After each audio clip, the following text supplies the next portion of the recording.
I have never been a quitter. To leave office before my term is completed is abhorrent to every instinct in my body. But as president, I must be first.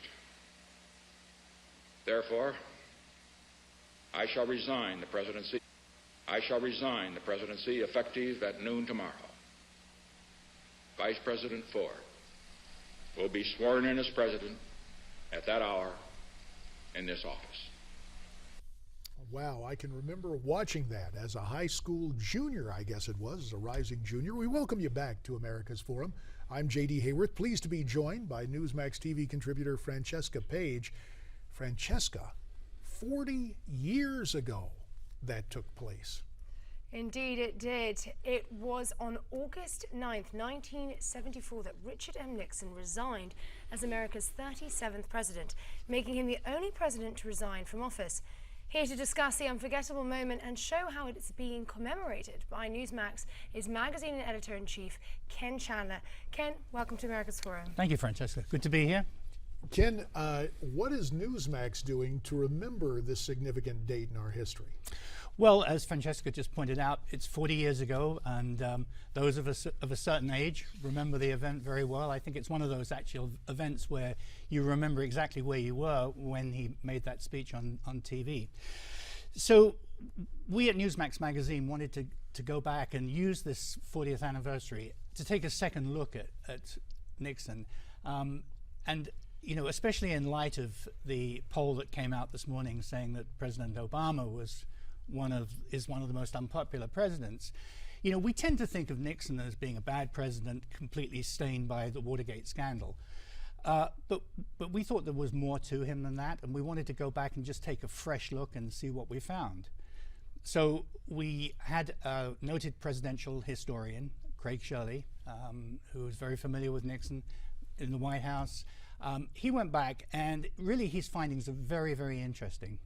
Craig Shirley, of course, someone familiar with Dick Nixon, also with Ronald Reagan. It's interesting, serving in Congress, I had occasion to visit with Lynn Nofziger, who worked for both Nixon and Reagan. And while we call Reagan the great communicator, Nofziger said that no one could frame an issue better than Richard Nixon.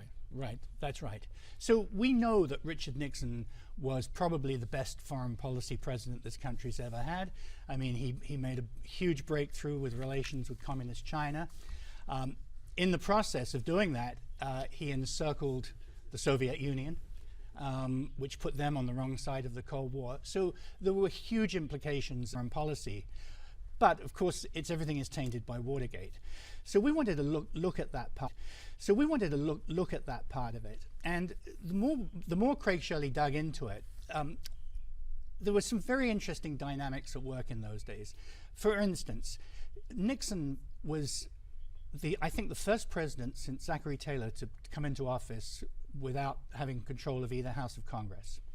So he had Congress against him, and he had the media against him. The media in those days was the big three networks and the major newspapers like the Washington Post, the New York Times. They despised Richard Nixon before he got to the White House. And a lot of the stuff that Nixon was accused of in Watergate is actually stuff that had been going on in previous presidencies, Kennedy and Johnson. And the media in those cases, you know, they'd yawned.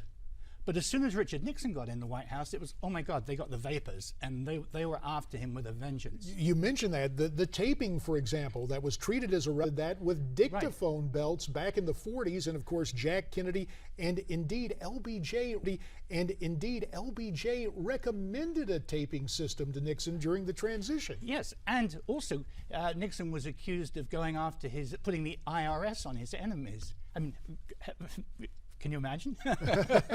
But that was the sort of thing that Kennedy, Benjamin Bradley, who was the editor of the Washington Post, into the White House, and they'd go through the tax return, and they'd go through the tax returns of the Republican enemies of Kennedy. So, I mean, all this stuff was going on, and yet suddenly when Nixon was there, it became this huge crime. Ken, we know that within this article you've got some exclusive interviews. Can you give us a little preview of what those are? Well, we talked to a lot of people in this, but to me the best part of the piece really was the way that Craig Shirley kind of gets behind the double standard that was going on in Washington in those days, and how the aim of this piece is not to whitewash Nixon at all. I mean, we know that he made many mistakes, that are indefensible. No question there. But he was the victim of a double standard. Nixon himself said, in Washington, there's 3 sets of rules. One's for Democrats, one for Republicans, and another for Richard Nixon. It's very true. We were watching some newsreel video earlier, and the interesting position Nixon found himself in as vice president, losing what was then the closest election in history in terms of the popular vote to Jack Kennedy in 1960, right. And then reading those results. Right. And it was a very tough thing for him to go through.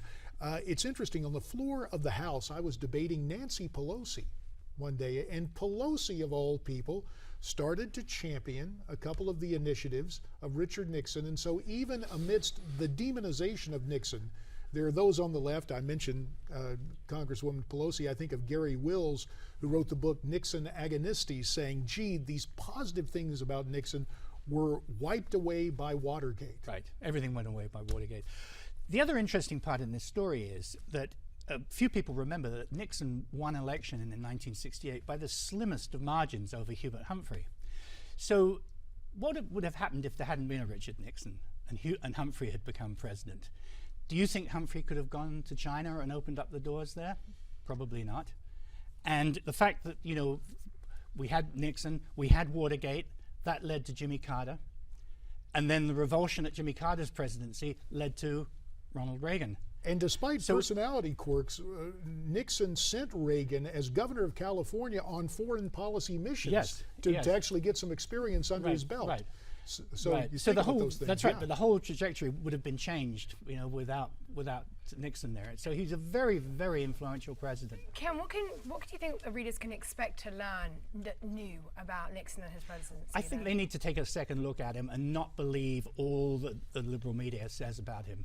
Right. That he was a deeply faulted president, made huge mistakes, but there were other parts of his presidency that really were, amazing. His foreign policy was amazing. Best foreign policy president we've ever had. And we will have to leave it there, Ken, but we'll pick up this new edition of Newsmax Magazine, read about Dick Nixon and the other interesting things there in Newsmax Magazine. We are coming back with more on America's Forum.